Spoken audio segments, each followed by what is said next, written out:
Yo, what's up guys? Trend na photos na nagba-viral ngayon kay FB. Tara, tuturo ko sa inyo kung paano gawin to. Let's go! So, unang step, punta ka sa browser mo, punta ka sa Google, tapos type mo yung Gemini AI. Lalabas yan, tapos pindutin mo lang tong plus sign na to, tapos upload files.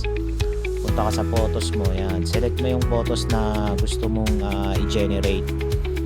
Then pag na-select mo na yan, eto na yung nasa comment section guys, tandaan nyo, eto lang ang buburahin nyo dyan.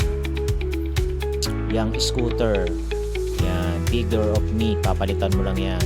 Yung the scooter, yan o, buburahin mo yan, papalitan mo ng me. Tapos generate mo na yan guys, yan. Wait ka lang ng mga ilang segundo.